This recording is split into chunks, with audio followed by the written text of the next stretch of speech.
Over the weekend, there were nearly 200 bomb threats against Jewish institutions and synagogues all over the U.S., including California, Georgia, New York, and Virginia. That is according to the Secure Community Network, a group that coordinates security for Jewish institutions.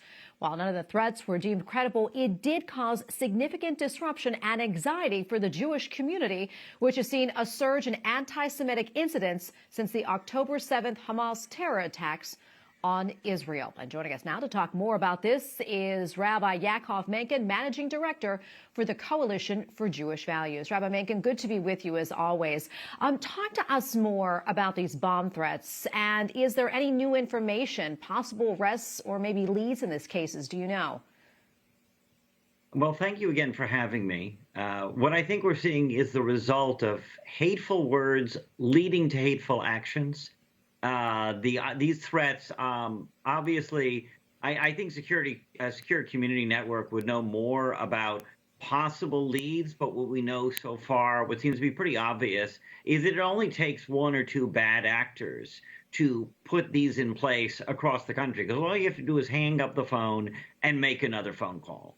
And so one person can do a whole lot of evil, but what you're seeing here is just the tip of the iceberg. When you see people in cities across America tearing down photos of hostages because they don't want you to think about Jewish hostages being held in horrible, harsh conditions by Hamas. When you see people attacking individual Jews and marching across campuses across America, calling for genocide against the Jewish people with language like "from the river to the sea," promoting ethnic cleansing of Jews from the Middle East. Those are things that obviously lead to hateful actions like these threats against the synagogues across the country. Rabbi, what are you hearing from members of the Jewish community? I mean, what are they telling you? How are they feeling in light of these threats?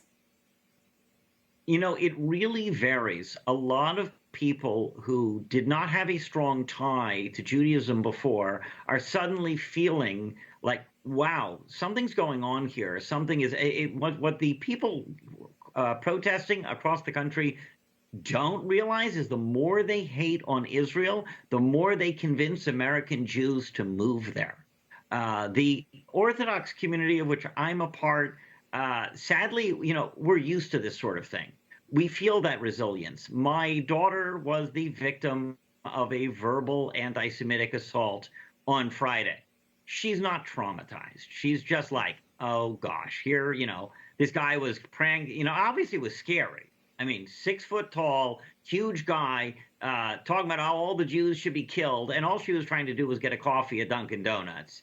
But at the same time, it's like, we know about this. We're used to it. The resiliency is built in. But as I said, a lot of people whose connections to Judaism were much more tenuous are now really feeling like, I'm attached to this, want it or not. Rabbi Menken, we have less than 30 seconds left or so, but what do you think the community, even non-Jewish community, Catholics, can do in these incidents? The most important thing to realize is this isn't a Jewish problem. The Jews have a divine promise to survive. America has no divine promise to survive. If we want to preserve an America, what starts with the Jews never ends with the Jews. You've got to act against this anti-Semitism now, because they're going to come with against every other faith community next. Rabbi Menken, we're going to leave right there. Thank you, as always. Always appreciate your insights. Thanks so much.